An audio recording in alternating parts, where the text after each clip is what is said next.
ದೇಶದಲ್ಲೆಲ್ಲ ಶಾಲಾ ಶಿಕ್ಷಣ pass fail ನೀತಿಗೆ ಭಾರೀ ಸರ್ಜರಿ. 5ರಿಂದ 8ನೇ ಕ್ಲಾಸ್ ವಿದ್ಯಾರ್ಥಿಗಳೆಲ್ಲರೂ ಇನ್ನೂ ಪಾಸ್ ಆಗಂಗಿಲ್ಲ. ಇರಲಿ ಎಚ್ಚರ ಮಕ್ಕಳೇ. ಸದ್ಯಕ್ಕೆ ಕೇಂದ್ರ ಸಿಲೆಬಸ್ ಶಾಲೆಗಳಿಗೆ ಇದನ್ವಯ. ಕರ್ನಾಟಕಕ್ಕೂ ಶೀಘ್ರ ಬರಲಿದೆ ಪಾಸ್ ಫೇಲ್ ಹೊಸ ರೂಲ್. ಎಲ್ಲೆಲ್ಲಿ ಜಾರಿ, ಇನ್ನೆಲ್ಲಿ ವಿರೋಧ? ಕರ್ನಾಟಕದಲ್ಲಿ ಮುಂದೇನು ಗತಿ?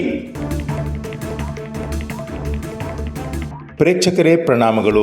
ಇದು ನಿಮ್ಮ ವಿಶ್ವ ಪ್ಲಸ್ ಟಿವಿ. ಪ್ರೇಕ್ಷಕರೇ, ಸರ್ಕಾರಿ ಶಾಲೆಗಳಲ್ಲಿ ಮೂಲಭೂತ ಸೌಕರ್ಯಗಳನ್ನು ಒದಗಿಸುವ ವಿಚಾರ ಹಾಗೂ ಖಾಲಿ ಇರುವ ಶಿಕ್ಷಕರ ಹುದ್ದೆಗಳಿಗೆ ಶೀಘ್ರವಾಗಿ ನೇಮಕಾತಿ ಕ್ರಮದ ಗಟ್ಟಿ ಧ್ವನಿಯ ಆಗ್ರಹ 87ನೆಯ ಅಖಿಲ ಭಾರತ ಕನ್ನಡ ಸಾಹಿತ್ಯ ಸಮ್ಮೇಳನದಲ್ಲಿ ಪ್ರತಿಧ್ವನಿಸಿದ ಬೆನ್ನ ಹಿಂದೆಯೇ ಶಾಲಾ ಶಿಕ್ಷಣ ವ್ಯವಸ್ಥೆಗೆ ಸಂಬಂಧಿಸಿದಂತಹ ನಿಯಮಗಳಿಗೆ ಕೇಂದ್ರ ಸರ್ಕಾರ ಭಾರೀ ಸರ್ಜರಿ ಮಾಡಿಟ್ಟಿದೆ. ಶಾಲಾ ಶಿಕ್ಷಣದ 5ರಿಂದ 8ನೇ ತರಗತಿ ವಿದ್ಯಾಭ್ಯಾಸ ಮಾಡುತ್ತಿರುವ ಮಂದಬುದ್ಧಿ ಮಕ್ಕಳನ್ನು ಇನ್ನು ಮುಂದೆ ಕಣ್ಣು ಮುಚ್ಚಿಕೊಂಡು ಶಿಕ್ಷಕರು ಪಾಸ್ ಮಾಡುವಂತಿಲ್ಲ. ಕೇಂದ್ರ ತಂದಿರುವ ಈ ಹೊಸ ನಿಯಮ ಸದ್ಯ ಕೇಂದ್ರ ಪಠ್ಯಕ್ರಮ ಇರುವ ಶಾಲೆಗಳಿಗೆ ಅನ್ವಯವಾಗಲಿದೆ. ಮುಂದಿನ ದಿನಗಳಲ್ಲಿ ಈ ಬದಲಾದ ನಿಯಮ ಕರ್ನಾಟಕದಲ್ಲೂ ಅನ್ವಯವಾಗಬಹುದು. ಶಾಲೆಗಳ ಸದ್ಯದ ಸಂದರ್ಭದಲ್ಲಿ ರಾಜ್ಯದ ವಿಚಾರ ಮಾತಾಡೋದಾದರೆ, ಕರ್ನಾಟಕದ ಶಾಲೆಗಳಲ್ಲಿ ಮಕ್ಕಳನ್ನು 8ನೇ ತರಗತಿ ತನಕ ಫೇಲ್ ಮಾಡುವುದು ಚರ್ಚೆಯ ವಿಷಯವೇ ಅಲ್ಲವೆಂದು ಪ್ರೌಢಶಿಕ್ಷಣ ಇಲಾಖೆ ಪ್ರತಿಕ್ರಿಯಿಸಿದೆ.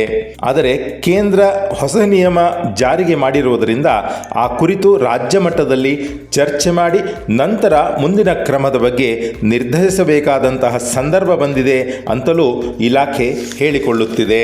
ಶಾಲಾ ಮಕ್ಕಳ ಪೋಷಕ ವರ್ಗವನ್ನು ಗಮನದಲ್ಲಿಟ್ಟುಕೊಂಡು ಈ ಹೊಸ ಶಿಕ್ಷಣ ನಿಯಮದ ಕುರಿತು ನಾವಿಲ್ಲಿ ಮಾತನಾಡಲು ಹೊರಟಿದ್ದೇವೆ. ಪ್ರೇಕ್ಷಕರೇ, ಕೇಂದ್ರವು ಶಿಕ್ಷಣ ಪದ್ಧತಿಗೆ ತಂದಿರುವ ನಿಯಮದ ಪೂರ್ಣ ಭಾಗವನ್ನು ಅರಿಯುವ ಮೊದಲು ನಮ್ಮದೊಂದು ನಿಮ್ಮ ಮುಂದೆ ರಿಕ್ವೆಸ್ಟ್ ಇದೆ.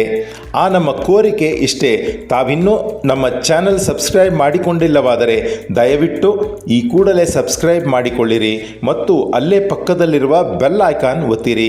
ತಾವು ಹೀಗೆ ಮಾಡುವುದರಿಂದ ನಾವು ಪೋಸ್ಟ್ ಮಾಡುವ ಎಲ್ಲ ಲೇಟೆಸ್ಟ್ ವಿಡಿಯೋಗಳ ಬಗ್ಗೆ ತಮಗೆ ನೋಟಿಫಿಕೇಶನ್ ಬರುತ್ತದೆ. ಆಗ ನೀವು ನಮ್ಮ ವಿಡಿಯೋ ನೋಡಿ ನಮ್ಮ ಈ ಅಭಿಯಾನಕ್ಕೆ ಬೆಂಬಲಿಸಲು ಸಾಧ್ಯವಾಗುತ್ತದೆ. ಸರಿ, ಈಗ ಶಾಲಾ ನಿಯಮದ ನ್ಯೂ ರೂಲ್ಗಳ ಬಗ್ಗೆ ಇರುವ ನಮ್ಮ ರಿವ್ಯೂ ಸ್ಟೋರಿ ಕಥೆ ನೋಡೋಣ. ಪ್ರೇಕ್ಷಕರೇ, ಕೇಂದ್ರ ಸರ್ಕಾರ ಶಾಲಾ ಶಿಕ್ಷಣ ವ್ಯವಸ್ಥೆಗೆ ಸರ್ಜರಿ ಮಾಡಿ ತಂದಿರುವ ಹೊಸ ನಿಯಮದಲ್ಲಿ ಏನೆಲ್ಲ ಇದೆ ಅಂತ ಮೊದಲು ತಿಳಿಯೋಣ. ವಾರ್ಷಿಕ ಪರೀಕ್ಷೆಯಲ್ಲಿ 5ರಿಂದ 8ನೇ ತರಗತಿವರೆಗಿನ ಮಕ್ಕಳು ಕಲಿಕೆಯಲ್ಲಿ ಹಿಂದುಳಿದಿದ್ದರೆ, ಯಾರು ಮುಂದಿನ ತರಗತಿಗೆ ಪ್ರವೇಶ ಹೊಂದಲು ಅಸಮರ್ಥರೆಂದು ಕಾಣುತ್ತದೋ ಅಂಥ ಮಕ್ಕಳನ್ನು ಫೇಲ್ ಮಾಡಲೇಬೇಕಾಗುತ್ತದೆ. ಇಲ್ಲಿ ಅನುತ್ತೀರ್ಣರಾದ ಮಕ್ಕಳಿಗೆ 2 ತಿಂಗಳ ವಿಶೇಷ ತರಬೇತಿ ನೀಡಿ ನಂತರ ಮರುಪರೀಕ್ಷೆ ಅವರಿಗೆ ಇರುತ್ತದೆ. ಈ ಇಂಪ್ರೂವ್ಮೆಂಟ್ ಎಕ್ಸಾಮ್ಗಳಲ್ಲೂ ಅಸಮರ್ಥರಾದ ಮಕ್ಕಳನ್ನು ಹಿಂದಿನ ತರಗತಿಗಳಲ್ಲೇ ಮುಂದುವರಿಸಬೇಕಾಗುತ್ತದೆ ಎಂದು ಈ ಫರ್ಮಾನ್ ಹೇಳಿದೆ. ಆದರೆ ಕಲಿಕೆಯಲ್ಲಿ ಗುಣಮಟ್ಟ ಸುಧಾರಿಸಿಕೊಳ್ಳದ ಮಕ್ಕಳನ್ನು ಶಾಲೆಗಳಿಂದ ಹೊರದಬ್ಬುವಂತಿಲ್ಲ.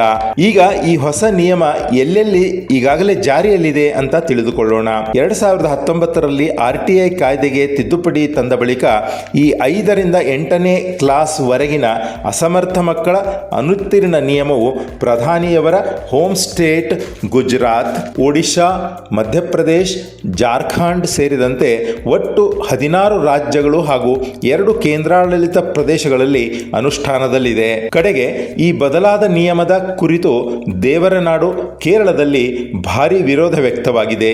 ಈ ಹೊಸ ನಿಯಮ ಶಾಲಾ ಮಕ್ಕಳ ಮನಸ್ಸಿನಲ್ಲಿ ಒತ್ತಡ ತಂದಿಡಲಿದೆ ಎಂಬುದು LDF ಸರ್ಕಾರದ ವಾದವಾಗಿದೆ. ಕರ್ನಾಟಕದ ಮುಂದಿರುವ ವಿಕಲ್ಪಗಳೇನು ಅಂತ ನೋಡೋಣ. ರಾಜ್ಯದಲ್ಲಿ 2012ರಿಂದಲೇ RTI ಜಾರಿಯಲ್ಲಿದೆ. ಅದರಂತೆ ರಾಜ್ಯದ ಶಾಲೆಗಳಲ್ಲಿ ವಿದ್ಯಾರ್ಜನೆ ನಡೆಸುವ 8ನೇ ಕ್ಲಾಸ್ವರೆಗೂ ಯಾವುದೇ ಮಕ್ಕಳನ್ನು ಫೇಲ್ ಮಾಡುವುದಕ್ಕಿಲ್ಲ. ಈಗ ಕೇಂದ್ರ ಸರ್ಕಾರದ ಆದೇಶ ಪಾಲಿಸಲು ಮತ್ತೆ ಈ ಈ ಅನುತ್ತೀರ್ಣ ನಿಯಮಗಳಿಗೆ ಅಮೆಂಡ್ಮೆಂಟ್ ತರಬೇಕಾಗುತ್ತದೆ. ಆಗಲೇ ಹೊಸ ನಿಯಮ ಇಲ್ಲಿ ಲಾಗು ಆಗಬಹುದು. ಆದರೆ ಅದೇನಿದ್ರೂ ರಾಜ್ಯ ಮಂತ್ರಿಮಂಡಲ ಸಹಮತದ ನಿರ್ಣಯಕ್ಕೆ ಬಂದು ಮುಂದಿನ ಅಧಿವೇಶನದಲ್ಲಿ ಇದಕ್ಕೆ ಅನುಮತಿಯ ಮುದ್ರೆ ಹಾಕಿಸಿಕೊಳ್ಳಬೇಕು. ಆ ನಂತರವೇ ಅಂದರೆ ಮುಂದಿನ ವರ್ಷದಿಂದ ಈ ಪಾಸ್ ಫೇಲ್ ಹೊಸ ನಿಯಮ ಜಾರಿಗೆ ಬರಬಹುದು. ಆ ಮಟ್ಟಕ್ಕೆ ಈ ವರ್ಷದ ವಾರ್ಷಿಕ ಪರೀಕ್ಷೆ ಬರೆಯಲಿರುವ 5ರಿಂದ 8ನೇ ತರಗತಿಯ ಮಕ್ಕಳು ಕರ್ನಾಟಕದಲ್ಲಿ ರಿಲೀಫ್ ಅಂತಲೇ ಪರಿಭಾವಿಸಬಹುದು.